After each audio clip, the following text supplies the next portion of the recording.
আসসালামু আলাইকুম রহমতুল্লাহি বরকাত।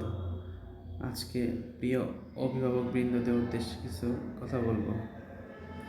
আমরা যারা আজকে বাচ্চাদের হাতে ফোন তুলে দিচ্ছি, দেখা যাচ্ছে আমরা একদম ছোট বয়স থেকে হাতে মোবাইল দিয়ে দিই। একদম যখন না বোঝে, মানে কোলে থাকা অবস্থায় যখন একটু কান্না করে, তখনই আমরা ফোনটা দিয়ে দিই।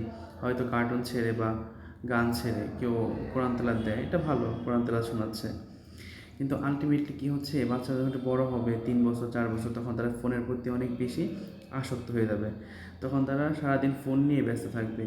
মানে আমরা মনে করতেছি যে আমরা বাচ্চাদের হাতে ফোন দিচ্ছি, আসলে আলটিমেটলি কিন্তু আমরা বাচ্চাদের হাতে ফোন দিচ্ছি না, বরঞ্চ ফোনের হাতে বাচ্চাকে তুলে দিচ্ছি।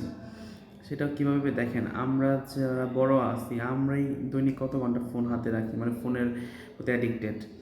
মানে আমরা কি ফোন চালাচ্ছি না ফোন আমাদেরকে চালাচ্ছি, একটু চিন্তা করে দেখেন।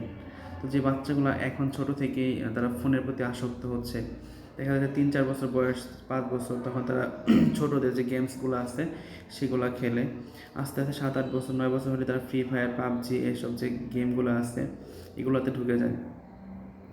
আর টিকটক এগুলো তো আছেই, যে শর্ট ভিডিওগুলো, ওগুলো খুব অশ্লীলতায় ভরে, মানে পূর্ণ থাকে। মানে আমাদের বাচ্চাদেরকে আমরা ধ্বংস করে দিচ্ছি, মানে বাচ্চাদেরকে ফোনের হাতে ছেড়ে দিচ্ছি, ঠিক আছে? বাচ্চাদের হাতে ফোন দিচ্ছি না, ফোনের হাতে বাচ্চাদের ছেড়ে দিচ্ছি।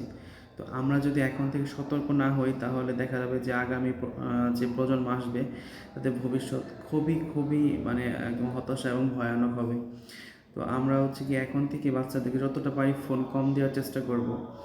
আমরা যখন ছোটো ছিলাম তখন তো ফোন ছিল না, তাহলে এখনকার বাচ্চাদের কেন আমরা এত বেশি ফোনের প্রতি মানে ছেড়ে দিব? একটু কান্না করলে কেন একটু থামাই, আমরা নিজেরা গল্প বলি, কেন ফোন দিয়ে তাকে থামাইতে হবে? এই বিষয়গুলো আমাদেরকে আরও বেশি সতর্ক